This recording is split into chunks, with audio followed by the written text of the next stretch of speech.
Lhasa, Ningchi, Shagats, railway trippin' Tibetan style. Wow, this was actually happening in the history of Round Table for the very first time. Why are you so excited? The Round Table team is going to Tibet. Okay, I'm Ming. Let's go. Go. For more info, search 英语环球广播 on Weibo or CRI Learn Chinese on Facebook. See you on Round Table. Insightful analysis, bold comments, friendly debates. Find all that and more on Roundtable, where passion meets in-depth discussion and covers the hottest topics in China. Hello, everybody. Happy Monday. Welcome to Roundtable, coming to you live from Beijing. I'm He Yang. Good as always to have you join us. Today, we kick off our special series, Out of College and Into the World. In the first installment, we talk about renting basics and apartment hunting in the real world. Also on the menu, we're on a mission of starting your week with a motivational kick. Don't miss out on our most inspirational segment, Motivational Monday. For today's show, I'm joined by Huang Shen and Tony Reed. But first, on today's round table, in the summer of 2021, a record number of 9.09 million college graduates will be receiving diplomas and entering a new chapter in life. In our special series, Out of College and Into the World, we look to acknowledge and address the hopes and dreams, fears and concerns of fresh graduates. And here comes the first installment. Finding your first apartment after graduation can feel like one of the largest leaps into adulthood. A newly published report found that 90% of university graduates in this country will need to rent after graduation. So let's take a look at what's going on now in terms of fresh graduates, and of course, congratulations for graduating, and also congratulations, parents. And they're looking for apartments because a whole bunch of them are starting new jobs and new lives in a new place. Yeah, because after graduation, the majority of the students, they have to move out of the campus dorms and they have to find probably the first apartment in their lifetimes. And today we just take a survey as a reference, and here we have more details of the survey. So Ziru Room, a famous Chinese real estate company, recently published a report on the apartment renting of new graduates in 10 cities in 2021. So this report focused on the current situation of university graduates in first-tier cities and emerging first-tier cities, analyzing their renting status and the lifestyles through their choices of apartments, consumption behaviors, and also the life concepts. So the data showed that over 90% of university graduates said they would choose to rent an apartment because there are still 10% of the fresh graduates, they have other solutions to deal with this accommodation problem. Probably they just live in their parents' house if they just happen to find a job in their hometowns, and or they already have a house sponsored by their parents. But the majority of university graduates, they still need to go through the apartment hunting process in a country. Apartment hunting sounds really exciting. I remember when I was hunting for a place when I was in school, or actually when I left school, I had to find work. It's a bit stressful because you don't know exactly where you're going to work, and then obviously when you get work, you have to find a place to stay in that area, and you may not be familiar with that area, so. It's a bit stressful, I think. It's stressful for anybody who's trying to look for a place to live, I would think. And even as somebody who's moved to different apartments and in different places in China or even in the world, trying to figure out, zero down to the most viable option, it's a calculating process. It's stressful. There's a lot of showing of houses that you need to go see, and also trying to figure out your price range, or negotiation as well, and figuring out, oh, is the fire extinguisher working, or the fire exit is all clear. These are some, like we joke about them, but these are actually necessary real life tips that is useful to know. I'm laughing because I'm remembering my experience with the Z Room guys. I call them the Z Room guys because back when I was there helping me trying to find a place here in Beijing, and it was my first experience riding on the back of someone's e-bike. I don't do e-bikes, by the way. I walk, or I take the subway, or I take a taxi. But that was an experience, and it was fun because you never know what you're gonna get. I mean, I looked at the pictures, and sometimes the pictures look really nice, and I'm like, wow, this place looks pretty awesome. And then it's interesting. Sometimes you go into a building and the outside doesn't look that appealing. Yeah, it just looks like, oh, wait a minute, maybe we have the wrong place. And then you go inside and it's just like, whoa, where am I? So there's just this stark difference of like, the outside and the inside. But it's fun, and there is a negotiation aspect which can be a bit difficult. I mean, where I'm from, we don't negotiate so much when it comes to housing. At least when you're renting, it's pretty cut and dry. But sometimes for some of these apartments with Z Room, they'll quote you a price, but if you can negotiate, it's a new skill that I've learned since I've been here. Are you saying that in the U.S. actually with rent, you kind of just take whatever's offered to you? Yeah, Really? That's what it is. You can't. I mean, I think that. Wow. I mean, for me, it's always been, this is the price. It's listed online, and I've never heard of anyone negotiating down the rent unless there was some kind of defect with the apartment. And then it's like, okay, well, I like this place, but I don't really like, that stain on the floor. So I would be willing to stay here if I paid less. And if they're having trouble renting that room, they might do it. But you don't really hear that very much with renting in the States. So that was kind of cool that here you can kind of negotiate a different price from what they're advertising anyway. Well, there's definitely the opportunity of that. Yeah. So when you look at young people now, like moving into new cities, or, just for a lot of them, it's the first time that they're going to have their independent space and place. But how often is it that, they're having the place to their own, or is it like they're sharing with a whole bunch of friends, kind of like what's shown in that TV series?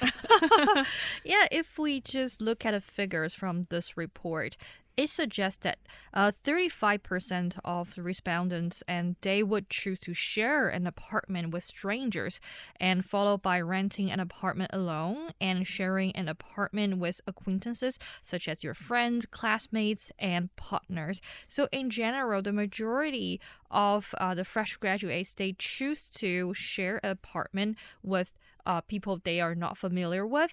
But if you just use this kind of like a apartment renting service, they trying very hard to give you the relative, personal space, which means when you walk into a unit, and then you can have your own room. And if you want to pay a little bit more, you probably can you can have your own bathroom, which is just similar to the master room, which means that you have your own bathroom and your own bedroom, and probably if you're lucky, you can also have a private balcony.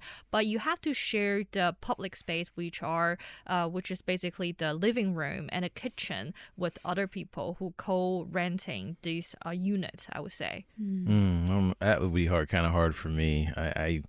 Cooking sometimes can turn you on or put you off. I mean, if the food is really good and you didn't really contribute to the cost of cooking, then you can't really have any. But I think sometimes, I mean, in my experience, I've cooked in my apartment before, and I had roomies, and I'd come home to eat dinner, and sometimes some food would be missing. So sometimes you have to like watch your roommates, because sometimes they might take some food when they shouldn't take food. I mean, it's just, I don't know. I recommend staying with someone you don't know. It's almost better, because sometimes when you room with your best friend, which I did, and unfortunately we're not friends today because of that experience. So sometimes living or rooming with somebody that you know can go horribly wrong. Yeah, it could go sour. Go sour, yes. Yeah.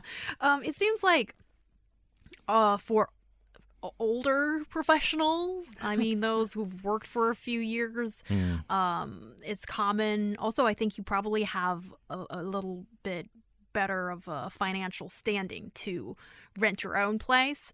But there's also something really exciting about renting an apartment with some friends or whoever that had to rent as well, just renting one room instead of the property to themselves. And that's part of coming of age in a way, Yep. And also when you're young, when you have so many opportunities to make mistakes, fall on your face, then it's okay because you just pick yourself up and dust yourself up and then, go for the next thing.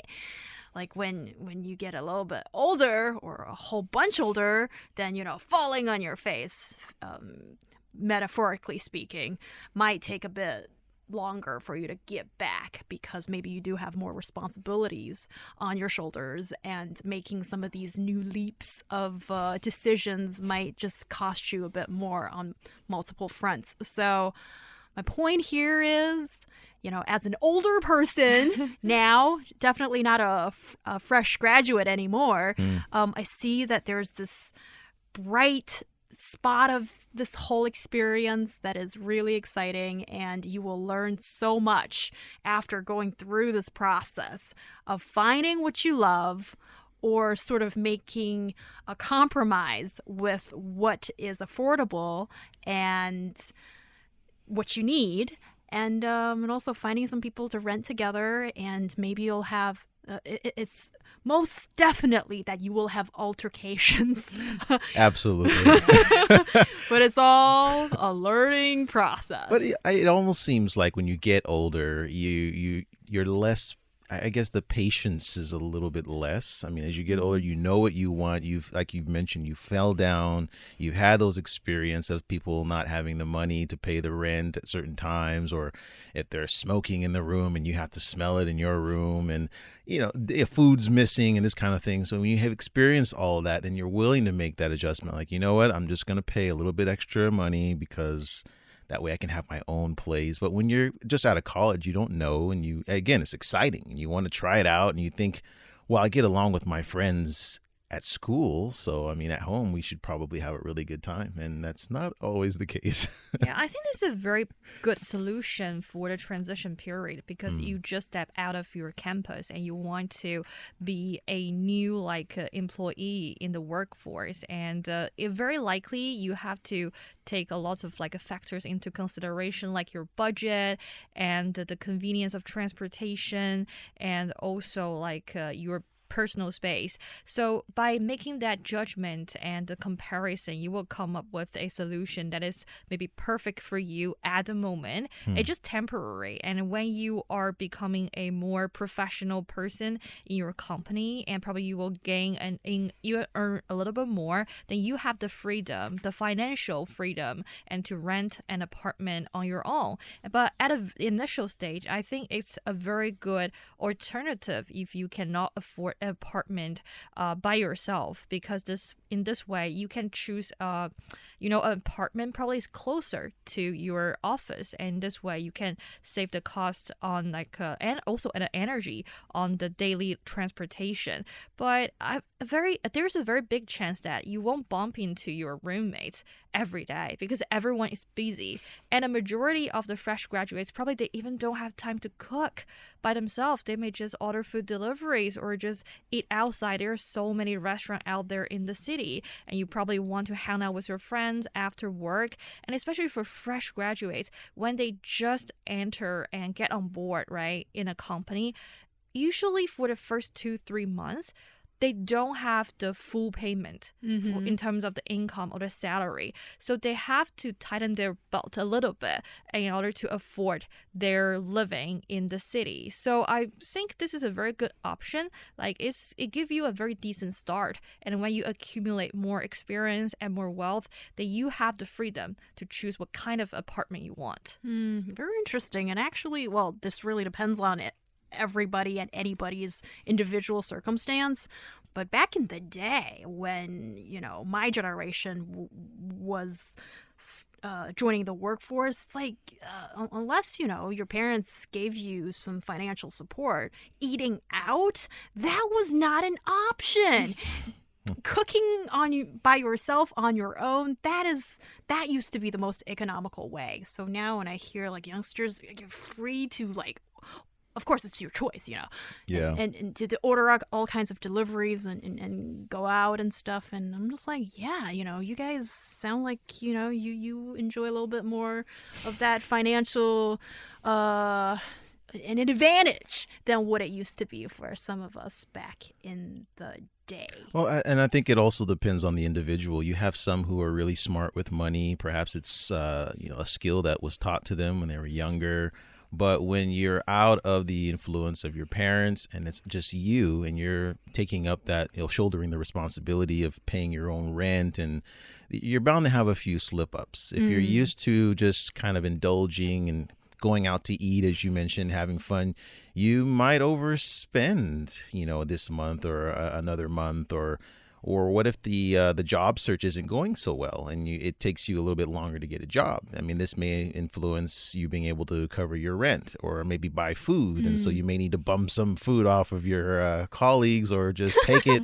So I think you meet a lot of different characters right when you get out of, when you're out of school and you're rooming with people. Not everybody has the same work ethic. Not everybody has the same background, same experience with money. So there's all kinds of games that are coming for, I think, these young people. I want to talk money a little bit here. So what is the market expectation now when it comes to a young person renting for the first time? Well, it depends on where you are. Because if you just want to rent an apartment in first-tier cities, definitely the price is probably not slightly, but could be significantly different from like to rent an apartment in the emerging first-tier cities or second-tier cities. So if we just take the first-tier cities, for example, like Beijing, Shenzhen, and Guangzhou and Shanghai, the monthly apartment rent for these graduates surpassed 3,000 yuan in Beijing, Shenzhen, and Guangzhou, and the monthly rent in Beijing was nearly 4,000 yuan, so which tops the ranking. So that's less than 500 US dollars with the 3,000 yuan, just to give you an idea. But this is like if you're rooming with people, right? This is not like to get your own flat, right? Okay. Correct. Okay. Actually, it's just for a room. Okay, right. In an apartment. It's not for the entire apartment. It's expensive. It is. I was is. looking at 4,000. I was like, wow, that's actually not too bad. But if it's just for a room, that's a bit pricey. Well, probably it's also based on your location. Yeah, it's still possible you course. can rent an entire apartment, maybe a studio or just one bedroom apartment with 4,000 yuan in some part in Beijing. Yeah, not CBD, of course. Of course. Yeah. Oh, and absolutely, Huangshan, you make you hit the nail on the head with this one: location when it comes to real estate. And also, according to this survey, what I find to be interesting, and I'm curious to hear what your interpretation of this sentence is. 90% of new graduates are willing to pay more to improve their life quality when it comes to renting.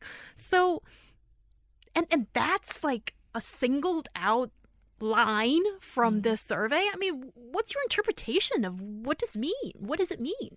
Well, I mean, if it's talking about convenience, I would imagine it would be somewhere that's convenient for them to get around. I mean, if you're in an apartment area where it's like it's near the subway or it's easy to the supermarket, and everything that you need to live is really in a close proximity.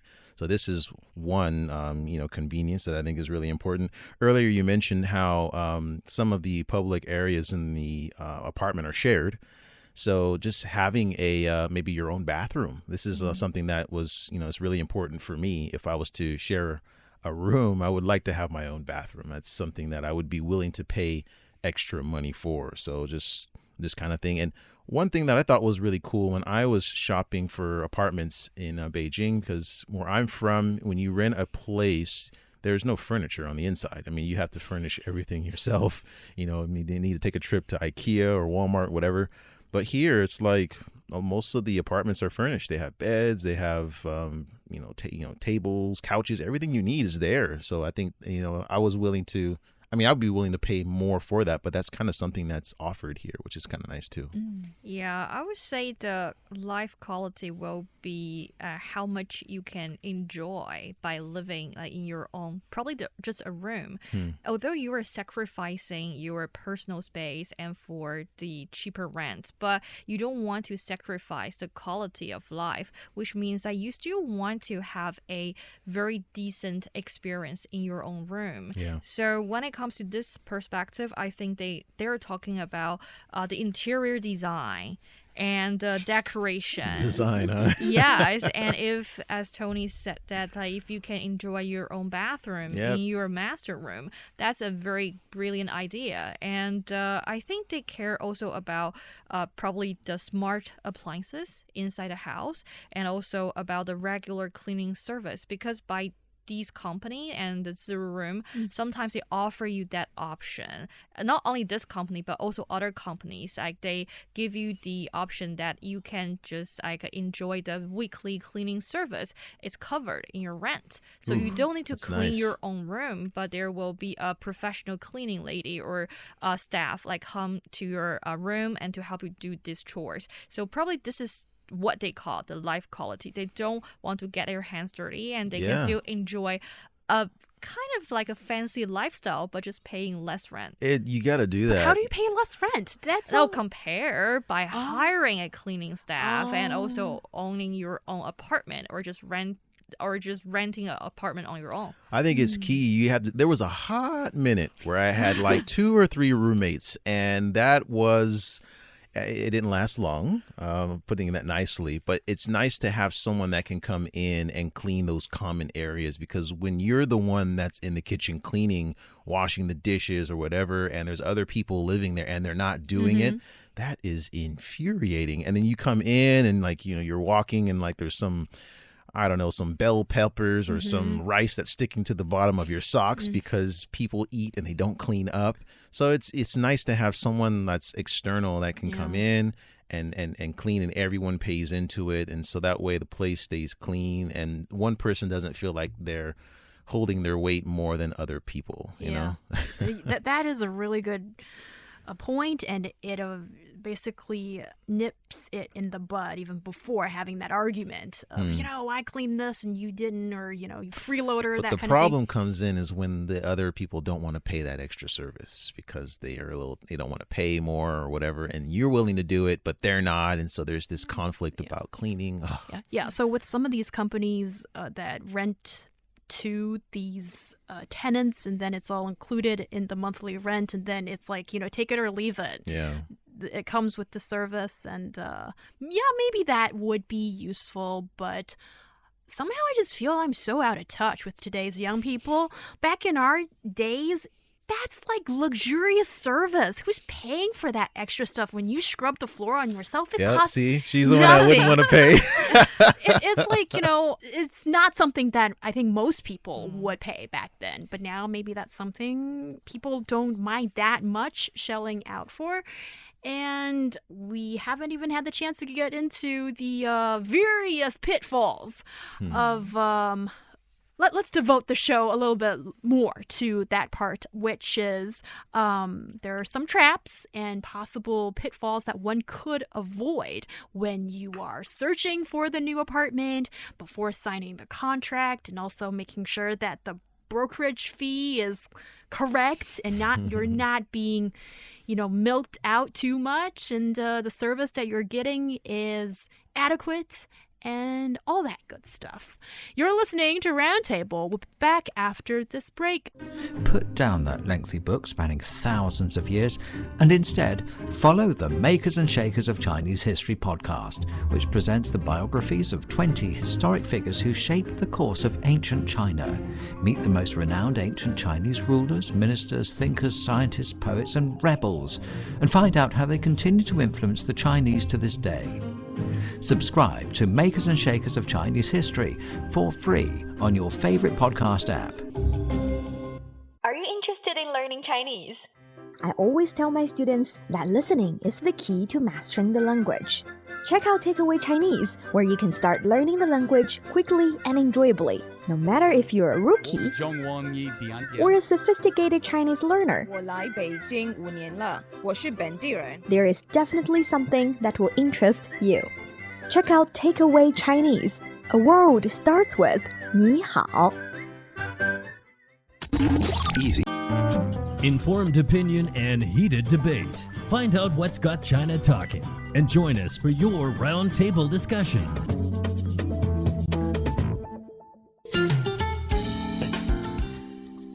You're listening to Roundtable with myself, He Yang, joined by Tony Reed and Huang Shen. Coming up, what is invisible support? What do you mean by that? And also, could it be an answer to interpersonal issues?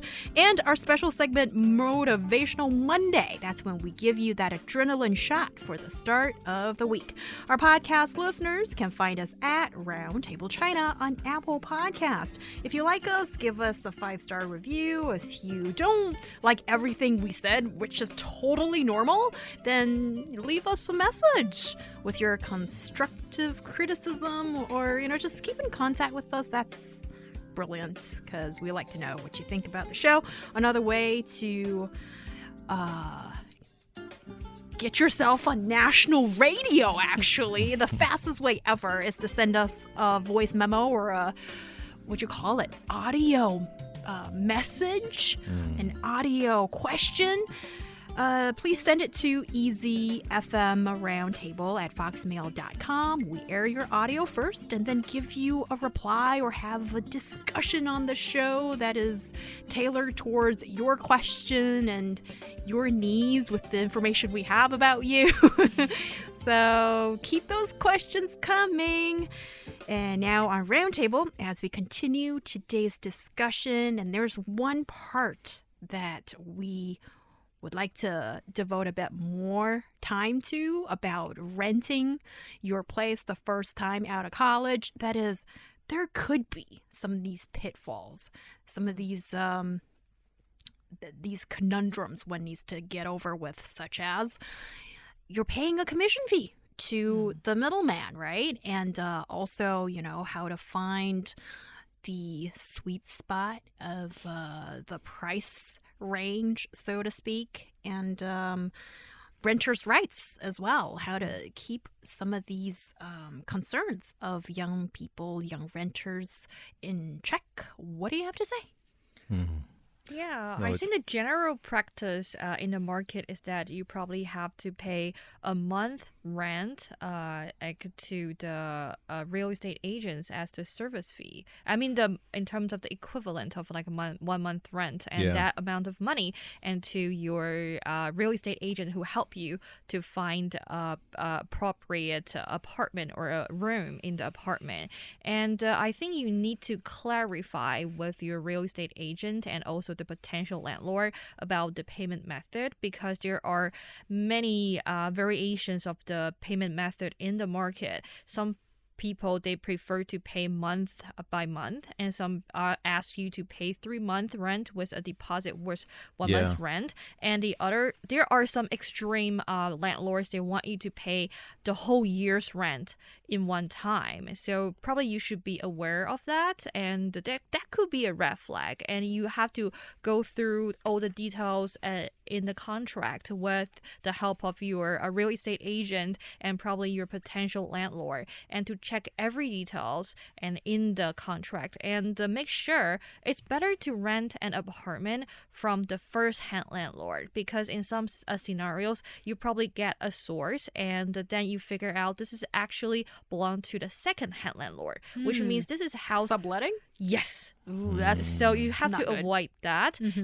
But from the beginning, you have to find very reliable, probably the real estate agent who can introduce all the available apartments in the market to you. And we always say seeing is believing. Don't trust the photos and list it on the website. You have to pay your own inspection tour, because sometimes the photos can lie. You have to go to the My experience, yes. Yeah, go to the exact room you are going to rent apartment and check all the facilities and probably talk to the neighbors if possible to compare the pros and cons of this apartment. But I would say the most important thing is just find a reliable real estate agent and go through the details on a contract carefully. Very good advice. It is also really good to have the landlord like on a direct communication line. Like I was lucky; I was able to have my landlord on WeChat. So whenever there was any problem with the apartment, and every now and then you're going to have little issues,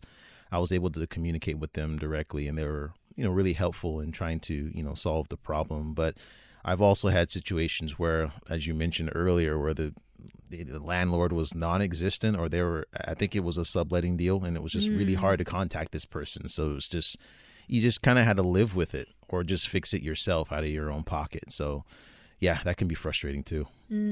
So these are some tips that one could keep in mind as you're looking for a nest, at least for the time being. And now I think people are used to the idea that you're going to go through a few apartments and before you settle down with one, or maybe some people don't even want to own property anymore. I always find it difficult to figure out what the young people are thinking, and it's really useful to have these reports and surveys and studies as backing to present our view and also, sort of capture the pulse of what's going on right now. You're listening to Roundtable. Coming up next, support is often identified as a key component of solid relationships and strong psychological health. The best way to support one another isn't how you might think, though. A recent study from the U.S. Journal of Family Psychology suggests that the most important relationship support is the help that you don't see. So, Tony, crack the riddle for us here. Well, I guess the picture here is just imagine being kind of swamped with demands at work, buried in emails and meetings, and you just, at work, things are just getting really stressful, really heavy. And you communicate that to your partner, your significant other, and they tell you that, you know what, don't worry about it. On the home front, I'll make sure I take care of this and I'll take care of that. And just focus on your work. And that kind of relieves a lot of stress for a lot of us to kind of have that direct support from someone. But the problem is it sometimes can be a double-edged sword. So sometimes you can feel that you are indebted to this person in a way where it's like or it makes you feel like you're incompetent because it's like you have to do so many things over here, and the other person or your partner may be busy as well with their work, but they're having to shoulder some of your, maybe some of your responsibilities to help out. And if this happens a lot, then this feeling can, you can feel a little bit more guilty when it comes to, because you feel like you need to reciprocate. So there's the double-edged sword. It's great, and research shows that having someone that can give you this support, is a sign of a healthy relationship. But on the other side, it can also make people feel inadequate. So there's where the invisible support comes in. And according to Psychology Today, the definition is it occurs when your partner does things for you, but you don't realize it. And your partner is working silently in the background, trying to make your life easier. So I think I feel a few ways about this. I think the purest form of this is parenting. When we have, obviously, our parents worked many years. They gave us, put food on the table, clothes on our backs, roof over our head. And as a child, you don't really see these things. It's just kind of something you take for granted. And then, and it's invisible to children because it's something you're not socialized yet. You don't really know what it's like to have this kind of responsibility. So as you get older, to me, I'm not sure if it's invisible, though. I think that this is people should be able to see what the other person does. But according to this report, being able to do a lot of certain things to help the other person selflessly, not bringing it up and saying that, hey, I'm doing this, I'm doing that for you, but just doing it and making the other person's life easier. This is what invisible support is. And according to this research. It's good for most people who are under a lot of pressure. I think some of the in the study, some bar students who had big exams that they had to prepare for. So law students then. Right. Yeah. They had they in this study their support or their partners would help them or give them invisible support. They didn't detail exactly what that invisible support was, but it mentioned that they reported a lot more satisfaction in their relationships. And I would imagine that this is, again, maybe less distractive messages, because sometimes if you're with someone and you have some type of arrangement that comes up, maybe there's some, there's a payment that's late or something that's really distractive, maybe holding off on those messages until the examination's done, or just taking more things into your hands and letting that person kind of get through what it is that they have to get through. So these people in this study apparently reported a lot more satisfaction with their partners who were able to do that. So it's this invisible support. It almost seems like selflessness. Yeah, in this term and invisible support, I find the most tricky part is the part of like invisible. And in a relationship, right, if one side just keep giving and giving and giving, and the other side just didn't give any corresponding response, then you will see this, would you put this kind of reaction into the category of invisible support because the other side didn't give you the credit for what you have done? And is this trying to say if you just always take this invisible support for granted, it means that you are an ungrateful person or just a very careless person? Because I think if you are in a very healthy relationship and you do care about your partner, your significant other, then it's just like the famous quotation from The Little Prince: what is essential is invisible to the eyes. You have to use your heart to feel it. If the other party like keep giving you the support that you need, and I think you can feel it. You cannot just say it's invisible. It's probably just invisible to your eyes, but it's not like invisible to your heart. You can definitely feel it with your own feelings. Right. And also in a relationship, I believe like the two sides, right, they have to make joint efforts. It's like a teamwork. You cannot just expect one side to keep contributing to this relationship and the other side just enjoy the benefits of being in this relationship. And I think everyone has their emotional breakdowns, and what we need to have is like when one party is weaker at a moment, the other side should be the shelter and should be the supporter for the other side. That's a very healthy relationship in the ideal condition. But sometimes it's not like that, and even in a relationship it's different from like your individual circumstances. So I think it's interesting to see how they define the part of invisible. I think that is really, really tricky. I think the point of it being invisible, because you do have, and I think more often than not, you have more people who will let you know when they will do something for you. And it's just, don't worry about that. I'll take care of this. You just go ahead and do that. And of course that, you feel good about that. You acknowledge that, you appreciate what they're doing for you. But sometimes if that becomes very commonplace, then if you have if you're able to see everything that your partner's doing for you, then you can feel that guilt that I mentioned earlier. So I guess it's being able to do things selflessly and not necessarily look for that person to reciprocate you, and sometimes not even just vocalizing what you're doing for them and just doing it. And I think it's a bit hard, because a lot of times if we're doing something for someone, we kind of want them to know, hey, I got you, and it's you want to show your love, and you kind of want that reciprocity of love too. Just that acknowledgement is sometimes payment. I don't want to say payment, but just it gives you a feeling like you want to continue to do that for that person because they appreciate what you're doing for them. But if they don't say anything and you don't say anything, then yes, it does feel kind of one-sided, and it's like one person is just kind of shouldering more weight, and that can get old and can get pretty tiring. So yeah, I think the invisibility here is just not openly looking for acknowledgement for what you do for the other person. Also, I just think for mature relationships, there's just no way that one can document and verbally say every single thing you do for each other. It's not possible. A lot of it is going to be left unsaid. I think as long as the other party sort of notices it and appreciates it, then it works. Yeah, but do you ever hear these? I mean, there are certain relationships where people kind of feel that this is the other person's responsibility, and I think that's where. Do you want to talk about like moms, how they feel like mostly every day, like the emotional labor that they put into it? And I think a lot of this invisible element to this fancy new saying of invisible support, it's emotional support.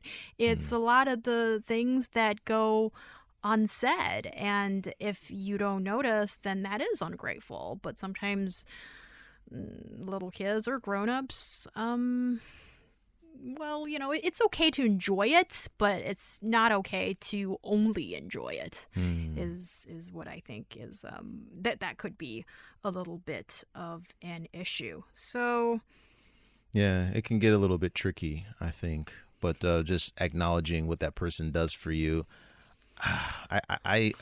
Me personally, I mean, I don't look for a pedigree every time I do something, you know, for my significant other, but it is nice to get a smile or just something that says, hey, look, Tony, I realize you did that for me. But so this invisible support is a bit of a tricky term. And actually, right before the show, it was so funny. This started a movement in the office because we're just talking about, okay, invisible support, you know, what does that encompass? And, you know, how do you support each other, not only in a relationship, but also, you know, just even as colleagues or just people, like sociable beings. Like, how do you survive and how do you help each other out and all that? And somebody brought up this, I've mentioned this on the show before, but I'm just going to say it again, the 5 languages of love. That, okay, is a bit cheesy for maybe Tony's taste. A book written by Gary Chapman, and it originally came out in 1992, but it's a fun quiz in my opinion. Some people treat it as like a personality test. And so, you know, disclaimer here, don't treat it like the Bible, okay? So, you know, go through the quiz and then it tells you like what kind of lover you are or the language that you prefer to be. And there are 5, like they are physical touch, acts of service, receiving gifts, quality time, and words of affirmation. So it's kind of useful to have this kind of thing just you know, at the background. And don't dictate your life using these love languages, okay? But it's kind of useful if you know your partner is, let's say, somebody who's big on words of affirmation. This person needs you to sing the praises. If you give them gifts, maybe that's not his language. He wouldn't appreciate it as much as, you know, saying the nice words or, you know, giving him or her a hug, you know, if that person's into physical touch, and just being on the same wavelength in that way can help. Yeah, just, you know, another thought there. You're listening to Roundtable. Coming up next, Motivational Monday. Motivational Mondays.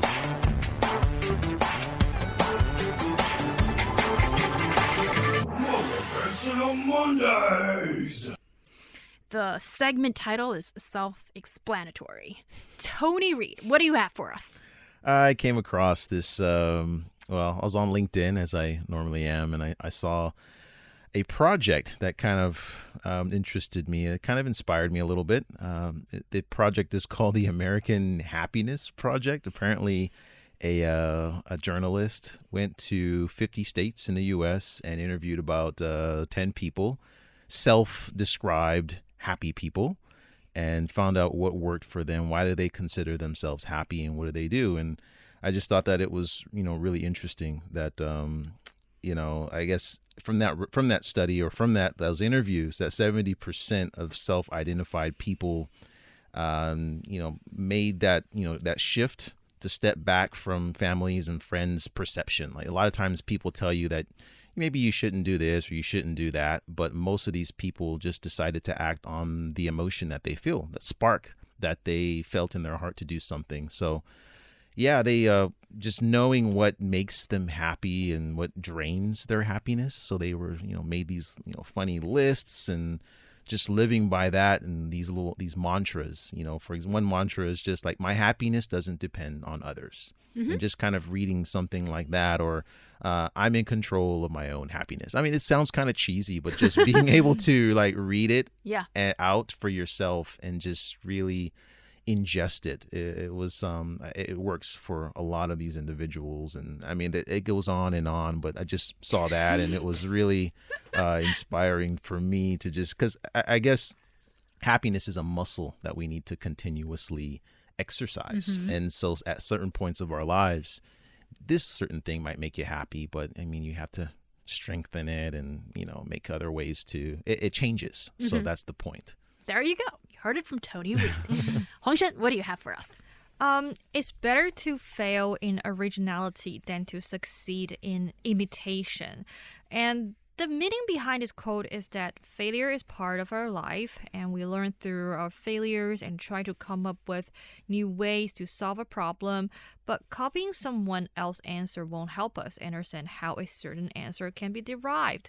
Well, it's normal, right, that all of us want to be successful and we are afraid of failures, but sometimes it's far better to fail at your own original works than to copy other people's ideas but succeed in it. And because every person in this universe is unique, and if you just succeed too easily and you are simply not challenging yourself at all. So when you can embrace your failure and put yourself up and together, and you start seeing various paths that will lead you to success.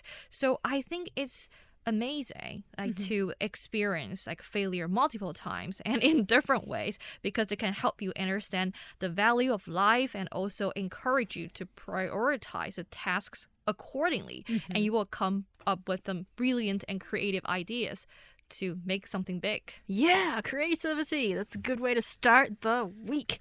And what I have for you today is a series of thoughts. I like to start with, hello, life. I don't have to have it all figured out.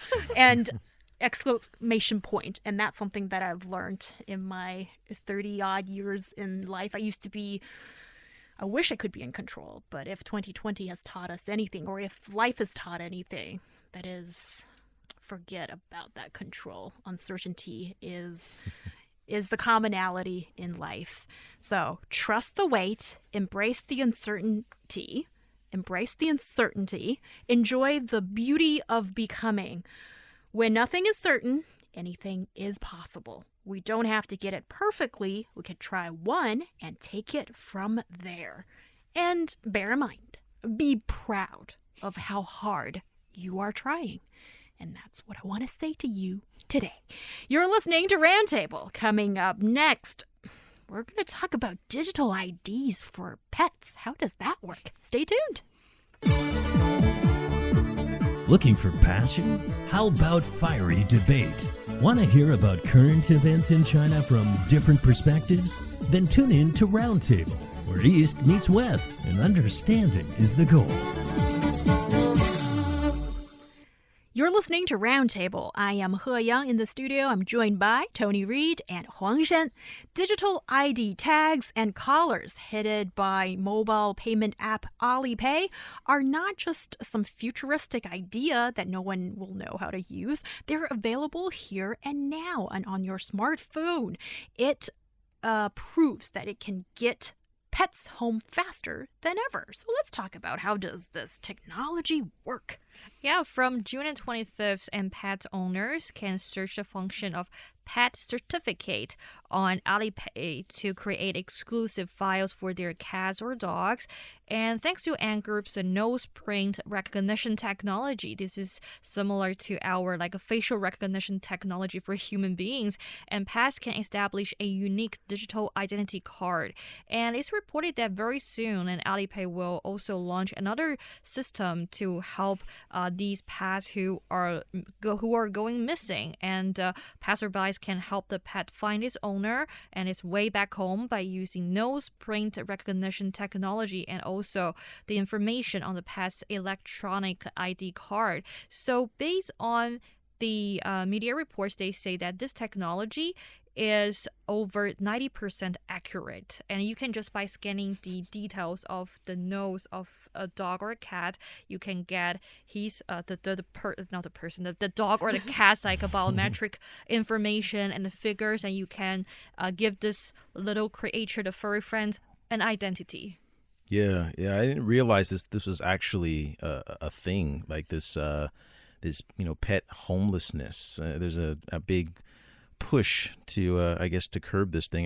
In People's Magazine, I remember reading earlier this year about 10 million pets are reported lost or stolen in the U.S. every year. So yeah, there's some apps now that are available where you put the nose inside of a database, and so when this dog or cat or this pet goes missing, people who have the app get some kind of alert where everyone realizes that this pet is gone. So I think it's cool. I think this will help because so many of us are attached to our phones. So it'd be kind of cool to get an alert to let you know that there's a dog on the loose. Yeah, and so many of us are attached to our pets, and people are really very serious about keeping the pet safe and happy and that good stuff. And that includes having an insurance for pets too.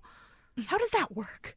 So you also need to put in the information about your pet's like nose print recognition information or details into a database, because in this way they can recognize the identity of your pet through these basic informations. And in this way, the platform, they can check the nose print to verify a pet's identity before completing a claim. And also they offer you the different insurance options ranging from 199 yuan to around 800 yuan. So you can insure your pet for up to 20,000 yuan in medical bills annually, because now the pets